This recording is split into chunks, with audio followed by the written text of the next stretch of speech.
Hello and welcome back to the Banks and Black channel after our 2-week break. The rigours of working life and coming off furlough have hit us full force, but we're back now with some content. We've got a great guest, Frank Portinari. Frank, how are you? Yeah, I'm good, Les. Thanks for asking, and thanks for inviting me onto your podcast. I appreciate it. No worries at all. I mean, we've interviewed some different guests, from footballers to epidemiologists, but I don't think we've had anybody in your field yet of Field. That's the politest way as anyone's ever put it.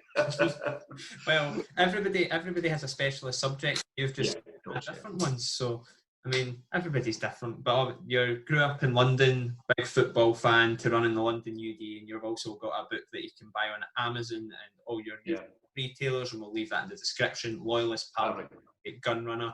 I mean, that's a brilliant title. That seems to really hit you in the face. You sort of go from one extreme to the other at the end of that. Well, ironically, the original title, if you don't mind me, I'll show it just to emphasise it. The original title was actually Left, Right, Loyalist, from one extreme to another. But that was sold purely on eBay because I was selling it myself. That was because anybody that got a copy, I could then sign it, because my idea was, if you're good enough to buy the book, I should be good enough to sign it for you, if you want it signed, obviously. But then when it was put on Amazon, it was going to be a different market, more of an American market. So the chap who did the publishing for me, Sean Atwood, ironically, he said, let's try a new title that'll grab people's attention. So that's how that title came about. That's purely how it came about. But clearly, from one extreme to the other bit, pretty much, describes my life, if you like. Sean Atwood's a weird one. He's been mentioned by a couple of our guests. It's very rare for somebody who've been in lived life like yours and Sean's, and now these are all public speakers, published author, and he's obviously, it sounds like he's got his own publishing company now, by the sounds of that. Yeah, he's formed Gadfly, it's called. He's a very, very clever man, Sean. He's a very, very clever man, and I've got a lot of time for him, and he genuinely tries to help a lot of people. And I would say the same with James English as well. He genuinely tries to help a lot of people. I don't know if it's because if they found themselves in adverse situations, trying to find their own path, if you like.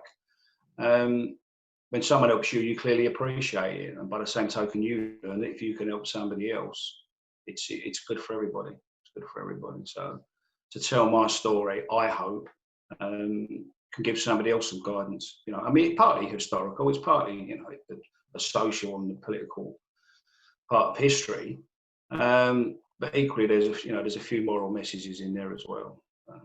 Good stuff. Well, we're going to take you back to sort of back in your early days. You grew up in London, Kentish Town, if I'm right in saying. Yeah, it's a very working class area, Kentish Town. It's I tell people it's part of the borough of Camden, but Camden was never an original borough. It was made up of 3 boroughs. It was Hampstead, which was very affluent, Holborn, that was affluent, and then in the middle you had St Pancras, and that was far from it. And unfortunately, that's where I resided in St Pancras, because that was the old name of our borough. So yeah, quite a tough area, with big families, and you had to know how to look after yourself. And I didn't necessarily, I didn't have any brothers, well, not until 19 years too late. Quite a lot of Irish families, and there tended to be 2, 3, 4, 5 brothers in some cases. So if you fell out with one of them, you was in big trouble, basically. So it was it wasn't clever to think you was a tough guy, So, but yeah, it's sort of like that area now, because I've come down to London 1 or 2 times a year now, but because it's always St Pancras, it's always like they've got the big row of Premier Inns and next to St. Yeah, that would still come under the borough, that in the borough of Camden, but still, very much part of.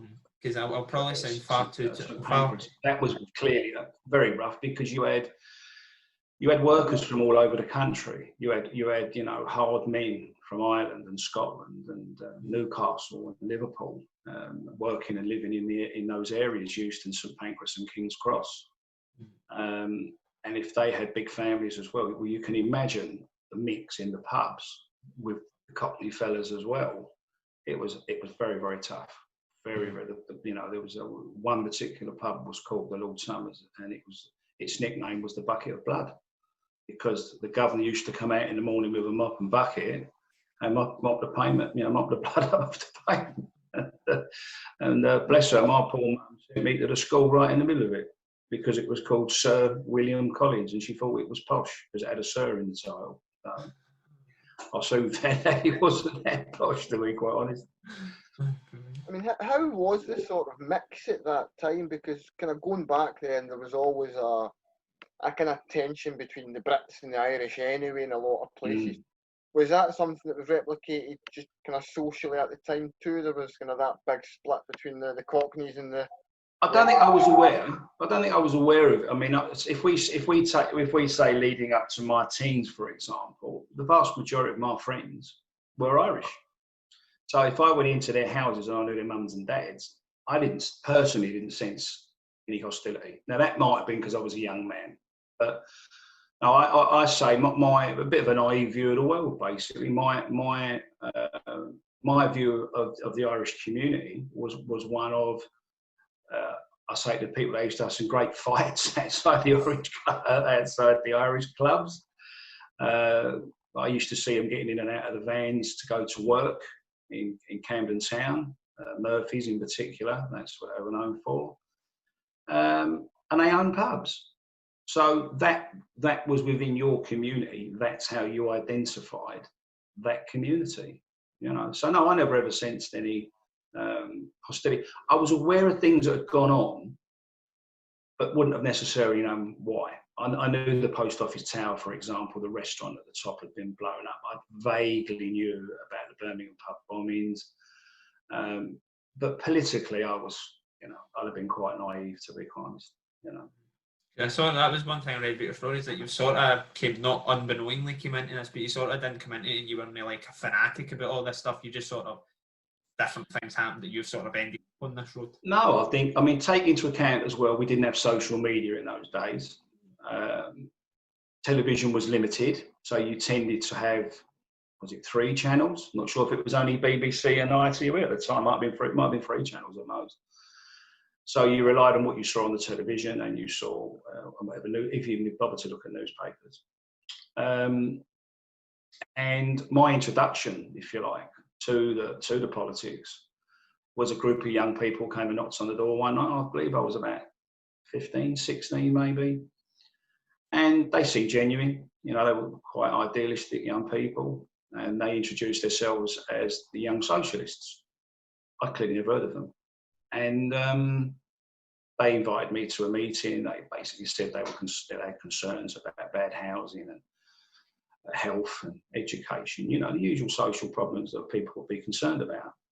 And I thought, yeah, why not? And it was very local to me anyway. And I kind of made it clear Tottenham had been playing that night. I'd have been at Tottenham. I wouldn't have gone to any meeting.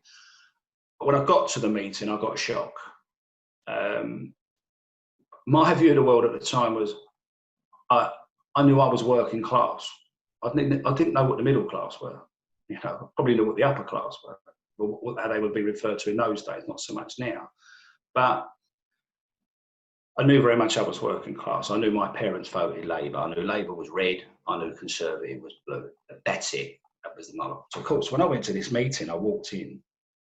And although there was a big banner up that said YS for Young Socialists, there were more banners up that said WRP, which I didn't even know what that meant.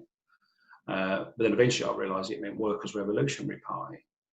And I just discovered the middle class, because I didn't really identify with anybody at the meeting. They weren't what I called working class people that I knew from the pubs or from football, etc. These were different people altogether to me. But the message was the same. So I subscribed to it, basically. I went to quite a few meetings. I went to rallies and so on. The stumbling block was they started to talk in very derogatory terms about the British Army. I didn't know why. And they were clearly, I've probably said this in the past, and it's probably a little bit too strong when I say it. As far as I was concerned, they was pro-IRA. They probably weren't necessarily, but they were clearly sympathetic to a united Ireland. And because they threw in the bit about the British Army as well, it kind of brought something out in me that I didn't really know I had. So whether you would say that was my first sign of patriotism, if you like, I'm not sure, but it certainly didn't sit well with me. But I stayed on board with them for some time, and it did make an impact. I mean, I'm as concerned today about social issues as what I would have been then. So it's clearly rubbed off. But that's why in the title of the book, Left, Right, Loyalist, some people think that's marching. It's a marching process. It's not. It's because politically I started on the left. At some stage, my friends made it perfectly clear, look, come on, Frank, it's the politics or the football. So the football was always going to win. And I kept out of politics, quite a while. And then purely by chance, one evening, somebody I'd known casually, he worked in Smithfield Meat Market. Funny enough, I was with him yesterday. And he gave me a leaflet for the National Front. Well, no one knew what the National Front was what the Workers' Revolutionary Party was. And as you do, put it in my back pocket, thought no more about it. And whatever stage it was, I looked at this leaflet, met him again, and he invited me to a meeting. Now, the irony was, there were all these working class people. I instantly felt amongst my own, for want of a better way of putting it. And although there were some educated people there was some semi-professional people there was some people that owned their own businesses. It was predominantly young fellas, young working class fellas. And I clearly identified with them. And the irony is, and I say this to people, the irony is, it wasn't even from a racial aspect, if you like. I was very much by that stage for Britain, and what was good for the British people. I was still a little bit naive as well. But that said, I'll take responsibility for that, because I don't want people to think, well, hold on there, you're trying to, kind of say you wasn't involved. I was very much involved. To the degree I went to meetings and I went to marches. And eventually, as I knew would probably be the case, I ended up being the organiser for Camden. That's me. See, that's my temperament. That's the extremes of the football, the extremes of the right wing, and then clearly, eventually, the extremes of Northern Irish politics. Were you always somebody that perhaps people levitated towards as almost like a leader type thing, though? Follow? Yeah, very much, and that's something else. Again, I've started talking about quite openly recently. Somebody asked me recently about, we were talking about radicalisation, and somebody said, well-meaning when they said it, they said, well, really, Frank, if you think about it, you were radicalised, and I burst out laughing because I thought, well, no, let's be honest about it. I'm the one that's been doing the radicalising, and I can see a lot of my friends over the years that their loyalty has been to me, and not necessarily the cause. In fact, I'm sure there's quite a few of them. When I've got to a certain stage in my life and said, right, that's the lot, they've gone, thank fuck for that, because they've not had to follow me, so to speak. So again, I'll take responsibility for that. Is that something that you can see a lot of parallels in with kind of modern radicalisation? And I know a lot of it kind of gets blamed on the internet and people reading this, that, and the next thing. But do you think a lot of it does kind of come down more to the central personalities that are doing that rather than the actual content itself? Well, I think people tend to radiate to people who are confident. If there's people that are amusing to them, if you like, you can have a laugh with them. If that person can look after themselves, you feel a sense of while you're in that person's company, you're safe to a certain degree. That person's not going to leave you on your own if there's trouble. So I can see all the different tenets that would make people attracted to certain people. And clearly that has definitely happened, throughout my life. That's definitely happened. What happens then is you take on a sense of responsibility. And what's happened over a large period of my life, I've been leading it for other people and not for myself. Although there would have been times I probably did get some satisfaction if we'd achieved something, like, you know. Yeah, there would have been that. I'd probably, if I'm honest. But equally, you give up part of yourself. And I've done that for many, many years. And it's only recently that I've suddenly thought, well, hold on, what have I done with any creativity that's inside me? I think writing the book was the start to that, and that then led to meeting other people that were in different fields, particularly the public speaking. But lots of things that I like to do. I like writing poetry. I don't know. I've written lyrics for the words of a CD, albeit it was a Loyalist CD. I'm very good at doing things for other projects and for other people, and I tend not to do it for myself. And it's taken all these years for me to suddenly stop and say, hold on. I'm not turning my back on anybody. But now it's my time. You know, it's very much my time now. And I'd like to say, I'd like to let people know, don't get to my stage in life before you realise that. But going back to what you was just saying about, you know, the influence on people, you then take on that responsibility. You're very much, you don't want to let those people down. And you become more extreme because people want things to go to extremes. They're, to a certain degree, and if you've called people out for not doing things previously, which I did, and my particular group of associates from London, we called out people from other areas and said, you know, you're calling yourself a paramilitary organisation. What are you doing? You know, what is it exactly you're doing? We know what we want to be seen to be, seen to be done. And we went through a process of not physically, but eliminating people from certain positions to make it that bit more militant. Well, once you've done that, you've got to prove your worth, haven't you? You can't back away. You can't accuse people of doing that. And then that became the expectation then to be even more extreme. So that just sounds like it's just been a constant build-up of it. It's almost like you don't know where to stop. It's like, well, no, because when you're rational and someone asks you a question, would you do A, B, or C? You know, you can rationally give a response and answer. But when you're at the height of a certain situation, when you've got friends elsewhere who are living in constant fear, whether that's going to work, whether it's just where they live, when they travel, and obviously that was transferred into London with the amount of bombs that went off in London. It becomes personal. That's the problem. Once somebody's uncle or brother goes to prison and you visit them, it becomes a personal relationship. Then somebody dies, whether they've been blown up or they're shot or so on. It grows all the more. And of course, people are going to come to you and say, what are we going to do about it? So there's a pressure on you. You've got to come up with the answers.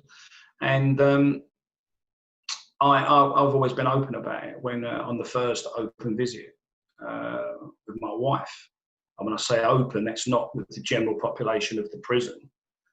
That's as opposed to sitting behind a screen. I said to her, I'm glad I got called. And clearly she was shocked by that statement. And I said to her, where did you think this was going to lead to? You know, you cannot be in charge. You cannot lead people and not lead by example. And if you've got guns wrapped around you, you're going to use them. And of course, she asked that question. She said to me, are you telling me you'd have shot someone? And I don't even think I said yes, to be quite honest. I think I kind of just shrugged my shoulders or made a gesture as if to say, well, exactly. And that's why I'm glad I got called. Because that would not have ended well. That would not have ended well. I made a bit of a statement recently on James's show, James's English show. And a few people have pulled me up about it since then and say, what did you mean by that? You know, an example I used was that we'd been offered some hand grenades, and it turned out it was a setup anyway. We later down the line we realised it was a setup. But I said during the interview, can you imagine what we'd have done if we'd have had those hand grenades? And I said at that time, the intensity of the conflicts and the tit for tat, you know, killings and bombings that were going on, that I wouldn't have had any qualms about going into an Irish centre and a front of grenade. And that's being totally honest. And the reason I've said it is because that's the deterrent. That's what I'm trying to say to people. Don't get to that stage. Don't let yourself get anywhere near that stage. Now, at the time, my excuse for doing that, or my reasoning for doing that, would have been, well, if that centre is going to support the IRA, everybody that uses the centre, obviously, at specific meetings or where they've collected money or something, as far as I'm concerned, they were eligible. Now, when I make the statement, I would walk into an Irish centre and throw it, that gives the impression I am anti-Irish. So I should have explained that a lot clearer. It wasn't that. It wasn't a bloodlust, if you like, to kill Irish people. Far from it. Far from it. It almost just sounds like it was business. There's no hard feelings there. It's just, this is what I need to do to make. Yeah. And sometimes I've looked at the other side, you know, the opposition, and I've thought, well, you know, they're cowards, you know, cold and calculating, and I still maintain that some of the things that they did were. I'd be a liar if I hadn't said, well, at times, was I any different? I just thought I was right and they were wrong. If you've got people telling you you're right and encouraging you, appreciating you, and even respecting you, and where's the deterrent? There's nobody saying to you, hold on, you shouldn't be doing that. That's wrong. We need to think about that. And I can see that now. Clearly, I can see that now. And more than one person has said to me, why didn't you get involved in politics? Why did you not get involved with the political side of it? And in hindsight, I wish I had. And in hindsight, I wish I had. But what sort of knowledge do you think that would have given you at that point in time if you did get involved with the political side of it? Well, I'd started reading quite extensively about, you know, about the Troubles. But I think it gets to a stage where you don't even care whether the facts are right or wrong. You've just taken a side, haven't you? You know, it's we're right, they're wrong. Clearly now I can see nobody was exclusively right, nobody was exclusively wrong. But now, thankfully, people can sit around and have that discussion. But it didn't seem to be time to have that discussion when it was going on. It was all about, you know, defending communities. Clearly, one side was better politically, propaganda-wise. It certainly wasn't my side. And I think the political side, maybe it's because there wasn't really anything on the mainland that there wasn't a specific political group, if you like. The only group I knew of at that time would have been the National Front. They were the only ones that were basically saying support British Ulster. So that was the obvious link. The Tory party, to a certain degree, there was some kind, you know, don't forget they were called the Conservative and Unionist Party at some stage. I mean, they tend to drop that when they feel like it, when they want support from Northern Ireland. Suddenly introduced the word unionist again, but anyway, that's another story.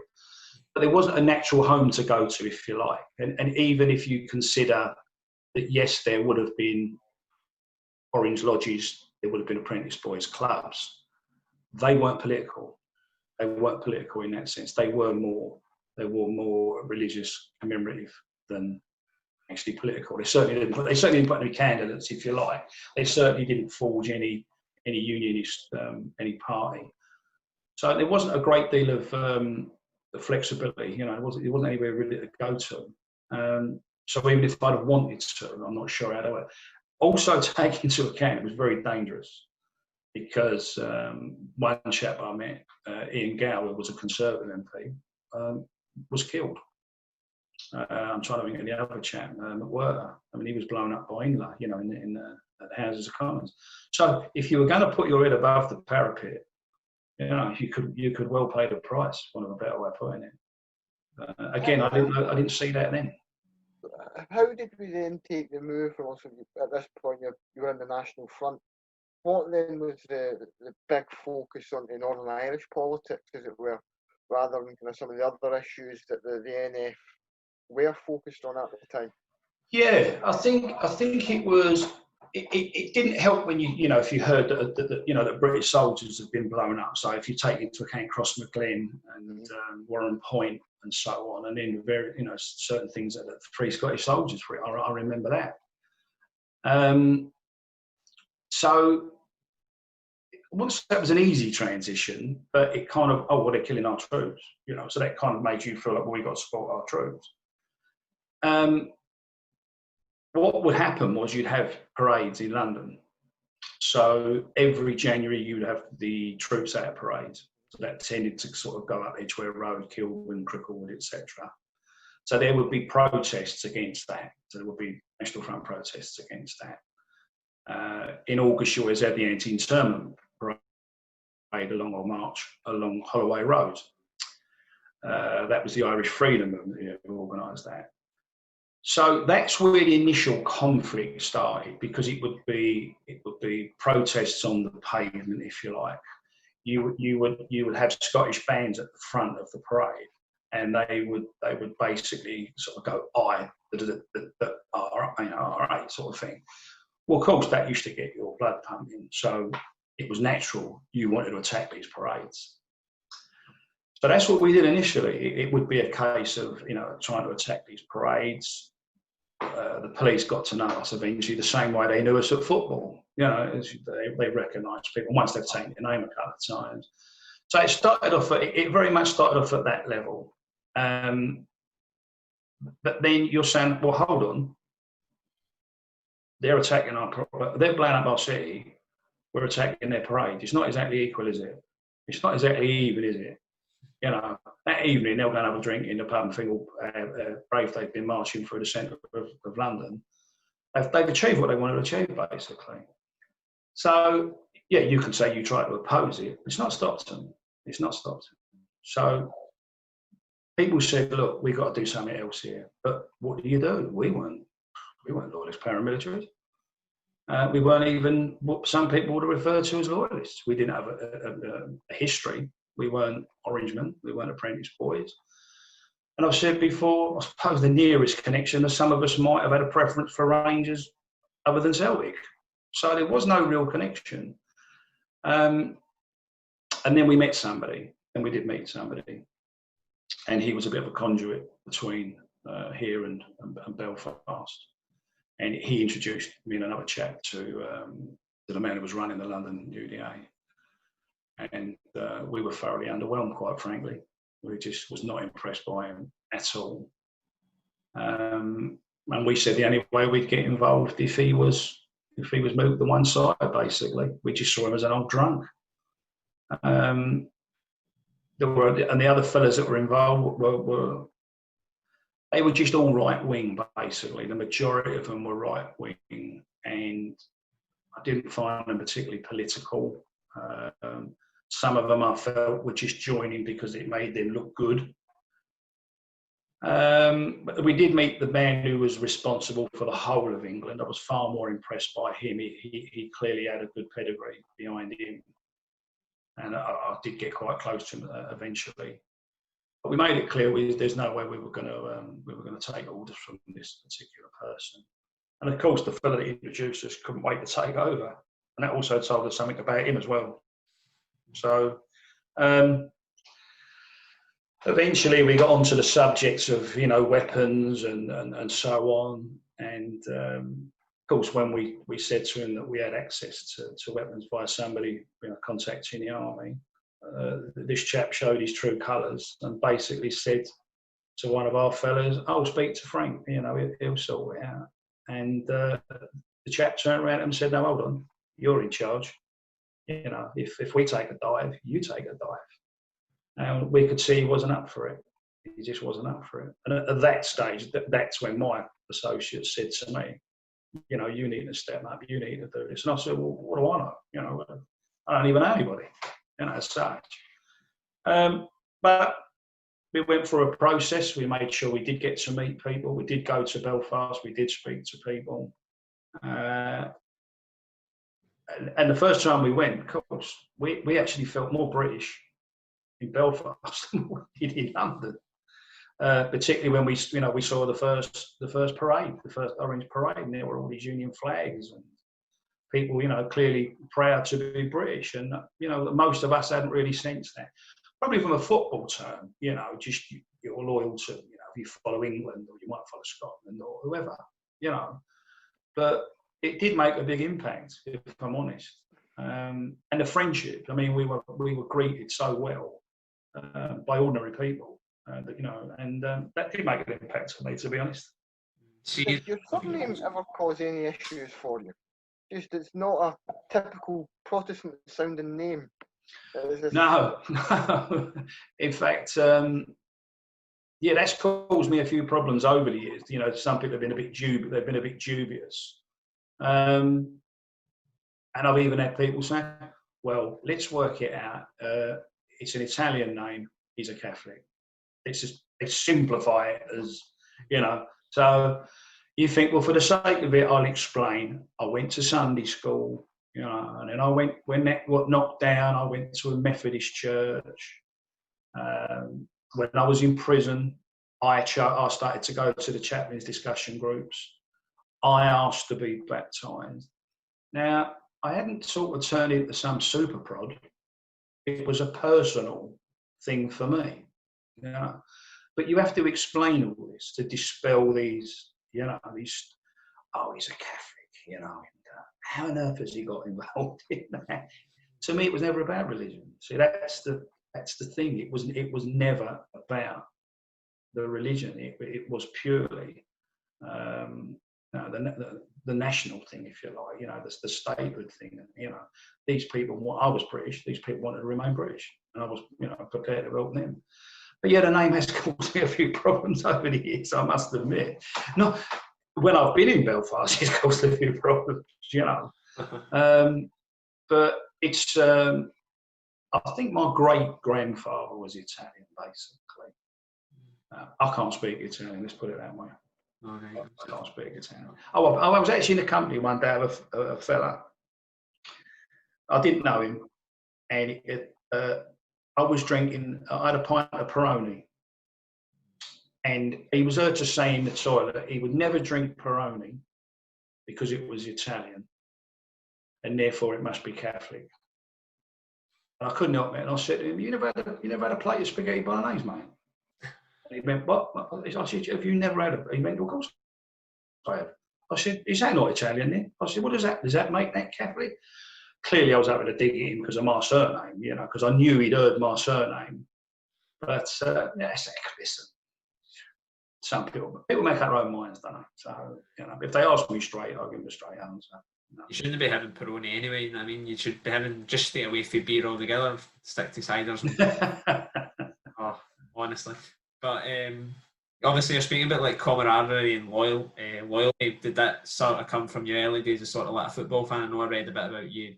Yeah, I think as well, I'd always spent time in older men's company as well. I'd always been, I didn't have any brothers till I was 19. I had two different dads. And so friends were important, you know, anybody that took me in. I mean, I was forever in other people's houses and I always had time for their dads. You know, I was almost always envious that they, you know, sometimes their dads weren't even nice to them, but it was always nice to me. So I always radiated towards older men. So of course, when I went to work, I was always in older men's company. And some of that was a good influence. And equally, sometimes it was, you know, it was a bad influence.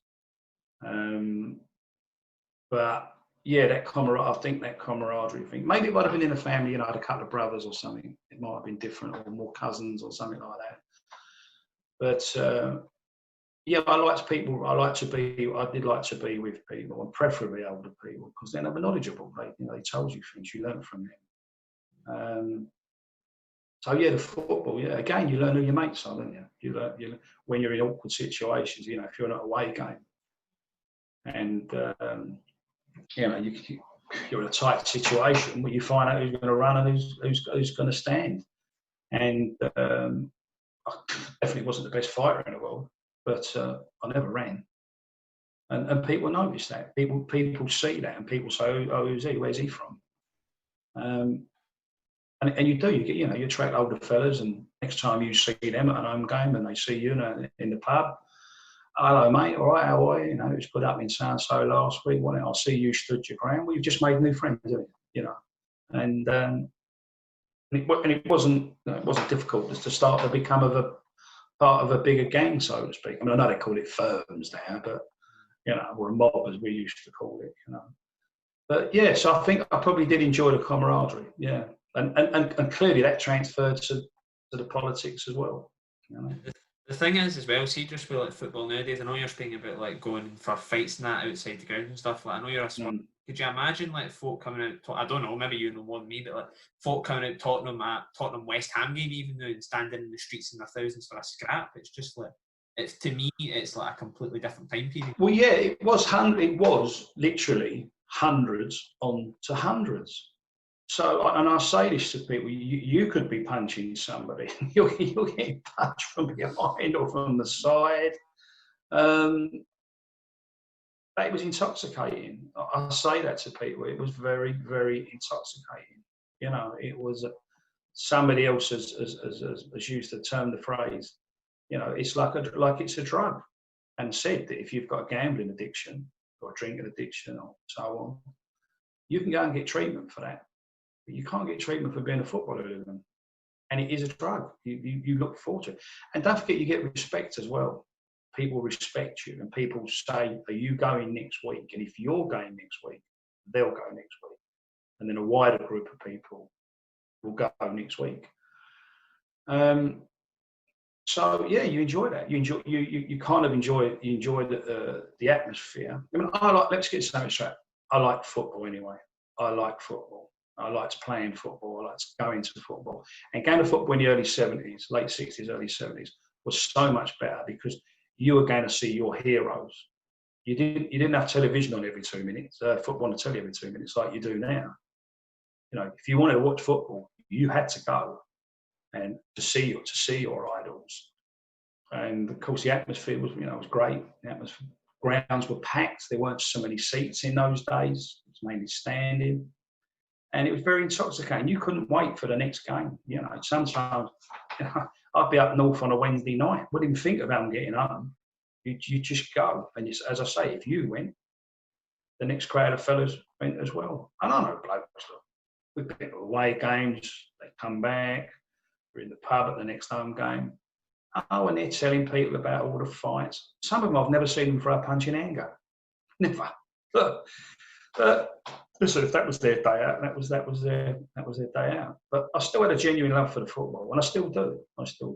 But my only regret with the football, the fighting side of it, the hooligan side of it, is a lot of things I've done have been a contradiction, because when I've gone to, say, like to a non-league football game, and I see the camaraderie between the opposing fans, the standing in the bar, having a drink together, having a chat, I do like that. But then I can't do the complete opposite. You see what I'm saying? You can't do the complete opposite. But so it's a contradiction. And the only regret is if somebody said to me now, I stopped going to football because of people like you, I'd feel pretty bad. Because at the time you think it's just you. You just think it's like-minded people. You think, well, there's a gang of us, there's a gang of them, let's have a fight. You forget the other consequences. You forget you've probably ruined somebody else's day who's got caught up in that. Or a father might have turned around and said, right, that's it, I'm not taking my boy to football anymore because of these idiots. So that's the side of it I do regret, Did you ever feel a bit of a contradiction between being a Spurs fan and kind of some of your more political alliances? Because obviously there's the obvious one with Spurs kind of having that traditional Jewish support. Yeah. The National Front They're kind of a bit more in another direction. Was there ever kind of any personal conflict with that yourself, or was it just a case of it was just a tear-up more than it was? I think when I went in the 70s, in the early 70s, it was still predominantly white working class fellas. There were a few black fellas, and in fact, some of those fellas became quite prominent, you know. But it was, you know, I mean, we'd go on a coach, we'd have our own coach to go on an away game, and there would be National Front newspapers on that coach. But our mate Black Charlie would be sitting on the coach. In fact, he'd be sitting next to me. And when the fellas at the back used to turn around and say, "Hey, Charlie, how you getting on with your mate Frank up there?" And he'd turn around, Charlie, and he'd tell him straight. He said, "Listen, the difference is he calls me a black bastard to my face. You don't." So there was a bond, because we would sit and talk. And Charlie would say, you know, it's it's not economically viable to send me back, Frank. I said, no intentions of sending you back, Charlie. Like, you know, it was that kind of, you could talk. You could talk. There was none of that snidiness about it. I was up front. I always told people what I thought, and that was that. But yeah, it was, say, very white working class at the time. Now, over the years, I mean, you go to football now, it's clearly much more multiracial and clearly more political as well. So it was different. But I didn't particularly like the association that we were a Jewish club. I didn't particularly like that. I didn't know what. I think it's mainly because there were so many Jewish businessmen that were in the seats, if you like, and we were all in the stands. But I mean, even to this day, we're called the Yids. You know, that's what I don't like that. People say that we wear it as a badge of honour. I don't even particularly like it, to be quite honest. And I don't not like it because I feel it's been detrimental to Jewish people. I don't like it because I don't see why we should have one distinct identity when we're all different. We're all different, and I could think, you know, 100 other better names to people to call themselves than that. And it clearly has caused a bit of a wrangling between the supporters. Some people think it should, and some people think it shouldn't. I suspect my reasons are different. I just don't like it. I just think there's better ways. You know, you've got people like Chelsea, you know, headhunters, you know, Millwall bushwhackers, and we're called Yids. And I mean, well, that's a bit boring, isn't it? That's not particularly. And I say we now because I don't class myself as that now, obviously. But yeah, it's never sat with me. But no, I mean, you know, the National Front did used to sell papers at Tottenham. Equally, they were seen off, for want of, as some people would describe it. So people would buy a paper. I mean, I'd have papers on me, and if someone wanted a paper, I'd sell them a paper. I wouldn't necessarily go and stand on a corner and do it. I'd do it in the pub, you know. But yeah, I mean, I had some conflicts there, you know, with some black fellas at different times. But no, I didn't necessarily feel a contradiction at the time. I mean, again, was I even that aware? Probably not. Now you've brought the subjects up, I've probably got more time to think about it now than what I would have then. It just seemed natural to me at the time, you know. It must be quite an odd experience for you now. Like, I don't know if you still go to the games or that, but it must be quite odd when you do go to a game and it's all civil, for want of a better word. Yeah, I went to a game recently, and I also said this on another podcast, that I'd been invited to a friend's box, you know, for a meal, and so it was all very civilised. But we were playing Norwich. It was a cup game, and they were allowed 9,000 fans. Well, you'd be lucky to see 900 Norwich fans in the past, never mind 9,000. But times have changed, and I'm glad they've changed, because they clearly feel it's safe to do that now. You know, it's a safer environment, the stadium, it's a new stadium. But you can't help what's inside. You can't help what's inside of you. So there was a little bit of me was like, fucking Liberty, walking up and down the high road. Who do they think they are? Like, you know, but that's probably your memories, isn't it? That's just the old you. But again, also, like I said, there's half a dozen of you, and you've all kind of lived that life. And there's half a dozen other fellas on the other side of the road. It doesn't take a lot for the old blood to start, you know, bubbling up and thinking that they fucking looking at all. But you know, I look at that now and just think, well, that's immature. I say this to people all the time. When Tottenham play Arsenal, I don't go. I don't go. It's as simple as that. Because I say to people, it's the three eyes with me. It's immature, irrational, and irresponsible. That is me on the day. I'll go from being 60 odd years of age to 16 just like that because it's Arsenal. And that's crazy. That's simple, isn't it? It's just simple.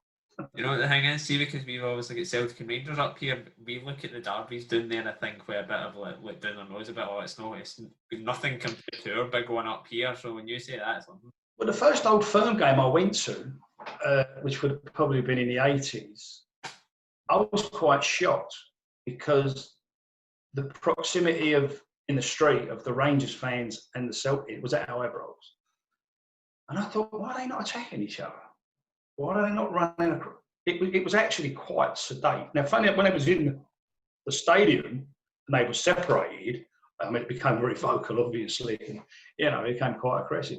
But it wasn't to the standard that I thought it would be. It wasn't. I do realise that, especially the late 80s and the 90s, that the Scottish firms, so to speak, kind of, for want of a better way of putting it, got their act together, if you like. And, you know, I know there was some, you know, certainly some prolific little firms. I mean, I know Hibs had a particular period where they were, you know, someone would say they was untouchable. You know, they had quite a reputation. I suppose they all did at the time. Aberdeen had a period where, you know, they seemed to be the top dogs. I mean, clearly Rangers with the ICF, you know. I wasn't that familiar with Celtic, to be perfectly honest. It did change. I know it did change, but I think that was because of the what is it period. That was the casual scene, which was completely different from my scene, if you like. You know, the casual scene was totally different and far more organised, far for better or worse organised. You know, the way those fights took place. You know, you sort of grew up in that, James, because obviously it's bypassed me completely. A little, but I kind of caught the tail end of it. The kind of the very end of it was sort of England, not the England-Ireland game was kind of the death of it for me. When that all kicked off at Lansdowne, that just kind of sort of finished it off, and well, that. I was actually implicated in that. That was quite strange because I was actually in prison. But because they made a connection between on that evening at Lansdowne Road, they made the connection between loyalists, right-wing people. So who was the ideal person to put his name? I think it was the Observer or the Guardian. There was the link. Oh, look, loyalist, right-wing. Almost as if I was some kind of mafia boss directing it from his cell. You know, total nonsense. I wasn't even there. But yeah, that was not a good night. And there's an example. There's a good example as to what I said. I can remember seeing that young kid on the pitch with his dad, with his arm around him. That's when you think, hold on, that's not what it's all about, is it? That's not meeting up with a group of other fellas around the corner having a punch up. You know, that was very nasty that night. So yeah, I wouldn't have been very proud of that, to be honest. I think that picture in particular kind of had a big impact on people just seeing it because of the juxtaposition of it being inside the ground. Yeah. Being the father and his kid. Sheets were being thrown, weren't they, and hoardings and the absolute fucking riot going on round about. See, that's what I wouldn't even class, for want of a better way of putting it. I wouldn't have even classed. That wasn't a football incident, was it? That was political. That was a riot, wasn't it? I mean, that was a political riot as opposed to a punch up at a football match. And that's not making excuses. That's just identifying it for what it was. But you know, at the time, you know, I wouldn't necessarily have been there, but I would have known people that were there. And some people would have seen that when they worn that as a badge of honour. They'd have said, oh, we fucking went down here, took the liberty. But I don't know. Maybe I've even gone along with it because you're caught up in it, the drink, the atmosphere, you know, the nationalism of it all. But no, I wasn't there. I clearly wasn't. What was the turning point for you in terms of getting away from all this and kind of taking the whole shitload of negatives that have come out of it and trying to make positives from them? It's a good question. That is a good question. It's almost as difficult as when someone said, "How did you first get involved?" Because I'm never even sure I've given the same answer, every time. I'm not sure I have, because even to some degree, I'm still working it out, in my own head. I think there might have been the perception that when I came out of prison, that was it. It was all over for me, and there were talks going on about peace. Eventually, there were talks about decommissioning. I wasn't ready to give up. And that sounds crazy, but it was like the time I was away, it just felt, well, when I came out, I'm just going to go back to what I was doing. And so some people would say, their war wasn't over. So for me, it wasn't over. I can see now that I would have been someone who people refer to as a dinosaur, was living in the past. You've also got to remember that was my identity as well. So to come out of prison, you've got no work, you've got no money. I didn't know where I was going to be. Well, I did actually know, because my wife had moved in the meantime. You've got no identity. You're suddenly just on the street. You've got no workmates. You're on the street. You've suddenly been stripped of your identity. So when people come to you and say to you, "Where do we go from here?" I said the last line in the book was business as usual. Hey, this time I don't intend getting caught. Looking back on it now, so how much was that about the conflict and me wanting to stay part of the conflict, or how much of that was just me wanting to be me? Because that was my identity. That's how people knew me. I did go, I was told not to go to Northern Ireland originally by my probation officer, and I said, look, I was in Nixon Belfast, I was in Birmingham. If you would have stopped me out of Birmingham, fair enough, but I'm going to Belfast. And I did go, and there was 2 prisoners who'd not been out of prison for 7 years. And there was a surprise party for them. So myself and another chap, Terry, he'd also been caught with weapons. We went over to that with some other fellas. And the night we were there, I think it was the 8th or 9th of February. A bomb went off in London that Friday night. And a fella said to me, "Oh, Frank, this isn't good for the peace." And I said, "Fuck the police." I beg your pardon, the police. I better take that back.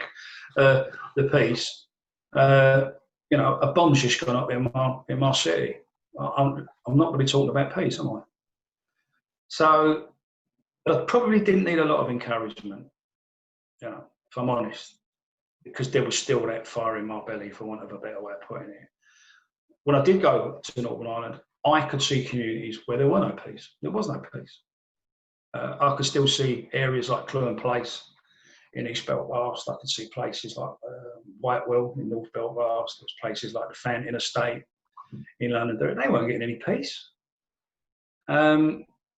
But what changed for me was we sat in a community centre one night, and it was all the local women, and they were there. There was about 30 of us from the mainland, and they were conveying to us the stories of how they couldn't go to the local shops to get bread and milk. That fear of getting attacked. You wouldn't send your children to go and do it, that's for sure. And one woman started talking about how she lived in a bungalow, and she couldn't distinguish between a brick or a petrol bomb hitting her roof. Suddenly someone realised she was blind.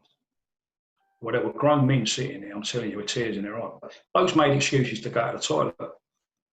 We didn't know how to handle that. Those kind of emotions are difficult for blokes to deal with. You don't really want to show those, you'd rather lash out and go, "Look at me, I'm old." But we were all touched. We were all genuinely touched by it. And then you start thinking practically, you think, well, what can we do with this woman, or what can we do with this community? So we came back to London, we had a function, we raised some money, and we sent the money over, and they bought a container, a 40-foot container, and converted it into a shop. So I suddenly realised there was practical things that you could do to help people. We also collected money for some people up in London to get some fire extinguishers. There was a case of where the local school on the Fountain Estate, it meant that they couldn't get the pupils to come to the school. then they were going to lose their minibus. So they couldn't even bring them from outside the area to keep the school going.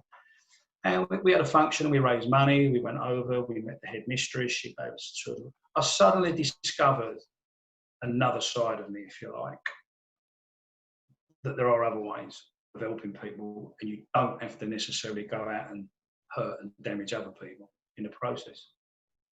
So I did kind of take that, you know, that line eventually.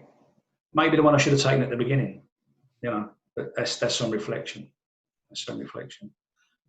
I could still be easily provoked. I could still easily be provoked, you know. One thing you sort of spoke to me about just before we recorded this is sort of about extremism and the alternatives of that. Can you sort of just explain what you mean by that? I think people need good mentors, quite frankly. Now, whether that starts off at a family level, whether that starts off in school level, or even when you start work. I mean, I'm quite proud because occasionally I bump into young fellas I used to work with, and they might have just been messengers. Now they're married, you know, now they've got children, and I might bump into them, and it's nice, especially if my wife's with me, and they'll turn around and go, "Hello, Frank, all right, mate? Oh, thanks for everything you've done for me in the past, all the good advice you gave me." And I'm thinking, hold on, it's a pity I never had that advice when I was younger. So I've kind of learned from that. I've kind of learned from that. But I just think there'll always be people that are you know, you within, you know, to a certain degree, that you can mould them into what you want them to be. As some people say, you know, there will always be sheep, and I'm conscious. I wouldn't mind betting money if I started a new group tomorrow, a new movement, call it what you will. I know I'd have a group of people behind me. I've got no doubt about that, because they wouldn't doubt my sincerity, because I've proved myself, one of a better way of putting it. So that's a big responsibility. So clearly I can't do that, can I? I clearly cannot do that. And I was asked a question about feeling any, you know, like regrets and so on. Would you tell people now that you were wrong? And I said, well, to say I'm wrong, am I going to say they're all wrong as well? They might not want to hear that. That's their decision. That's up to them to decide whether they were wrong. Not me. But I would say I'd like to now go into schools now, colleges, universities, prisons, or even talk to corporate audiences, and explain how easy it is that you can be, you know, I say led astray, if you like. There's probably a better term to use. But how easy that is, and how exploitable that is. And I, in my time, I've had a lot of power. You know, I've had the power of life and death. And you have to treat that responsibly. Not everybody does. Everybody does. And people can use that power the wrong way. They can become bullies. You know, they can. I've seen it where they'll steal off their own and get away with it because they've got the title. Who's going to challenge them? You know, I've seen some very negative things that go with having a degree of power and a degree of influence. And I'd certainly like to tell young people now, there are so many better things that you can be doing. You could say when I was younger, there was only certain things you could do. You know, you didn't have money. There were a lot of things. You weren't going on foreign holidays. You didn't have computers. You didn't have Game Boys. You know, you made your own entertainment. But now you've got so many choices. You've got so many choices in life to make, and I definitely regret any sort of creativity that I've had, that I've not nurtured it and not used it. And I love being with creative people. And when I'm with creative people, I do get a certain buzz from it. I feel myself wanting to be creative. So yeah, you know, I suppose let's just look at it from an Islamic point of view. I suppose if you've been brought up in a family from day one, and you know it's been it's been pushed into you, you know, that's your identity. You know, that's what you are. You didn't have a choice. Someone is telling you that's what you are. And therefore, if that's what you are, this is the path you should follow. Well, if you're in one family, that might be a very charitable family. That might be people who want to do good for their community, the country that they're living in. But equally, you know that there'll be another family down the road that might say, well, no, hold on, you know, Islam is to be viewed as, a power, an occupying force. It's meant to, you know, convert other people to Islam. So I suppose it depends. It depends which household you find yourself in. Maybe what mosque you go to. And again, with me, look at people I've met, again, who weren't political. But one way or another, I made them political. How many people weren't militant? Well, I made them militant. So if they hadn't met me, they'd be doing something else. You know, maybe something more constructive. So I think it's identifying. I suppose clearly identifying things at an early stage. Presumably that would be school. You know, you would start. I think there needs to be more political forums in schools, to be quite honest. I think people need to sit and talk. You know, I think there needs to be better representation. So you do see a different point of view. You know, I mean, now clearly, if I was sitting in a classroom environment, I would not be encouraging people to go and buy guns. You know, I would not be encouraging people to make incendiary devices and so on, or targeting people, or, you know. But there's clearly people out there that do, and will continue. But no, I wouldn't. I'm certainly an advocate for the peace now, and I believe. I mean, today I've read that a 26-year-old fella, you know, in Ireland. I think 10 people were arrested, part of the new IRA. And this fella's been arrested and charged. He's 26. Now, he might get off. He might not be found guilty. He may not be guilty.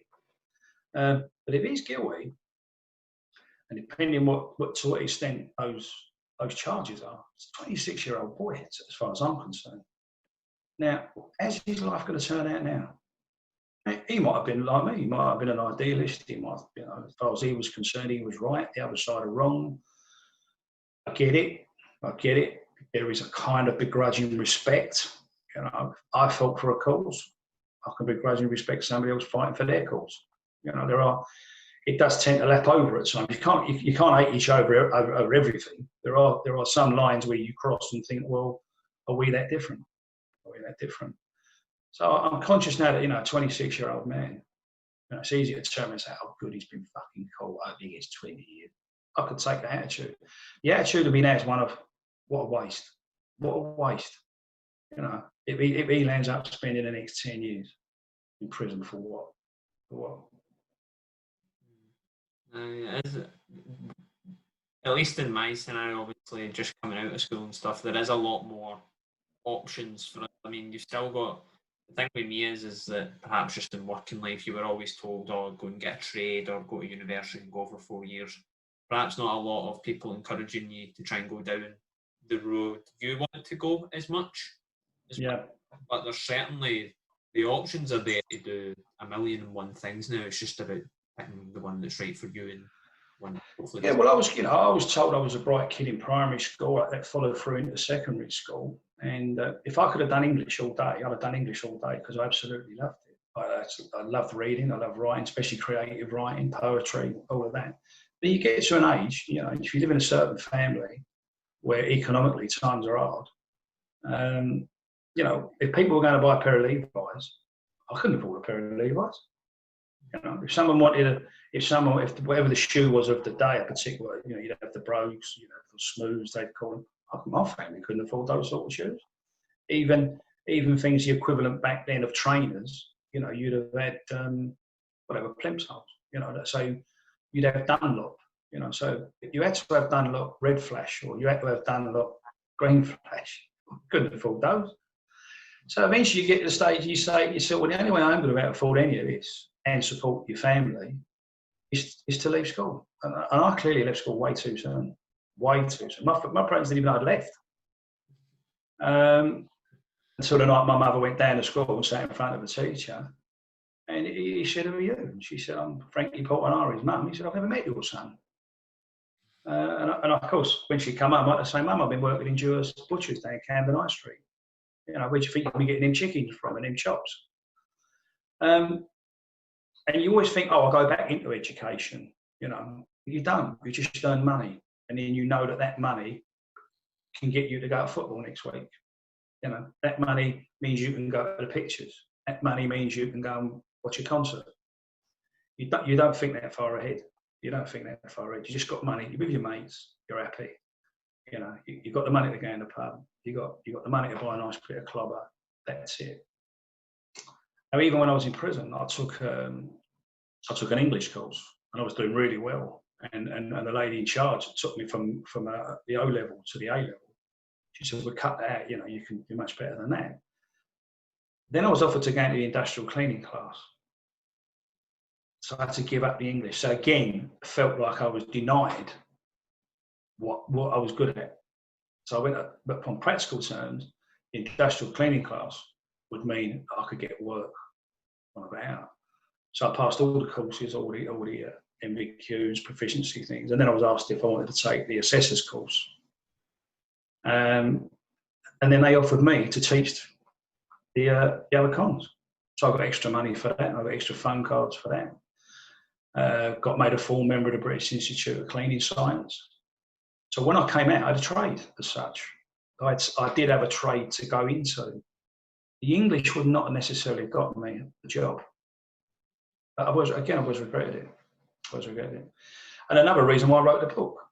It's another reason why I wrote the book, because one, I like writing anyway. Clearly, there was other reasons as well. People had said to me, "Look, Frank, if you got knocked over by a bus tomorrow, that's 30 odd years of our history has gone out the window." You know, and it is a piece of political and historical history. You know, and as far as I'm aware, certainly as far as on the mainland is concerned, you know, no one has written a book like that. You know, that covers from, you know, being a young fella and a football and all the politics and the militant stuff. But I'm writing a second book because clearly I've got to finish that off, because you can't finish a book off and have the last line is, you know, where do we go from here? Well, it is as usual. It's to encourage people to buy the second book, wasn't it? It's clearly one of, well, I wonder what happened then. You know, I've got to be careful because I'll be telling everyone on these podcasts what happened. So I've got to roll a little bit back, you know. But no, that's what I hope people will do. I just hope I'd like to see people do what they, you know, what they're capable of doing. And I know how easy it is to get led. I know it is. And especially if you're with older people as well, they take you in, don't they? They make you feel accepted. You know, they make you feel you're one of them. They'll protect you. But no, listen, I'm saying all of this. It's always sitting here now and saying, "Oh, I regret this and regret that." I think I've had a great life, personally. It's never been boring, let's put it that way. Doesn't sound it anyway. Sounds fairly busy, I think is one way to put it. Yeah. But no, I really enjoyed having you on, James. You got anything to add? No, that's good for me. Well, I've got one thing to add. I always sort of asked this of Neil Woods as well when he was on. When you were at the peak of your powers, so to speak, with all your goings on, could you have imagined, like, today you'd be sitting doing podcasts, writing books about your story, things like that? Probably not. No, because I was so absorbed in it. That's the thing. I think someone said. Oh no, I said to someone, I beg your pardon. Someone said that. Oh, I said that. So I can imagine. A sociologist sitting there studying me and saying, "Oh well, he was a football hooligan. You know, he liked the violence." Oh, but that wasn't enough for him. He thought, "Oh, I know. I'll become a street activist. You know, more violence." Oh, that wasn't enough for him. Oh no, I'll join the paramilitary organisation, as if I had some lust for violence. You know, I kind of get where they were coming from, but that wasn't the truth. That wasn't the truth. But there's certainly a part of me. There's certainly a part of me that I know that if I get involved with something, I tend to take it to extremes. There's no doubt about it. I've clearly identified that. So now I'm very, very careful what I get involved with. Very, very careful what I get involved with. So even if there's a good cause, I can only go so far with that because I know I'll go the whole way. It'll only be a matter of time before I was either on that committee or running a branch of it or doing it. Because that's me. I know that now. But I'm not totally surprised. I'm not totally surprised about the podcast things. Probably just lack of opportunity in the old days. I wouldn't say communication's so much better now. But the writing, certainly from the writing point of view, when I've done this second book, I'm definitely going to write a novel. Definitely going to write a novel. And I am carrying on with doing, say, this speaking. I joined the Professional Speaking Association. And I've got a very good friend at the moment, and he's helped me great with it, and I appreciate that. So that's the path I'm going to take. But I want there to be a message, clearly. It's not just for the sake of getting up and talking and just keep telling the same stories. I don't want to get like Uncle Albert, only fools and horses. It feels a bit like that sometimes. But no, I'd like to be in a position, look, if I can earn money from it as well, if I can give my own family security, but it equally does people some good as well, then I'd get a lot of satisfaction out of it. There's no doubt about that. And while we're talking like this, I appreciate you two fellas for giving me the opportunity to pass on some of my messages to people as well. Pleasure's all ours, certainly happy. Pleasure is ours, and we've really enjoyed having you on, and hopefully appreciate that. Your second book or your novel or any of your poetry albums that come out. I'll be in touch, chaps, don't worry. Oh, most definitely. I definitely. I'll be in touch. So I will leave the links to your book in the description. Okay.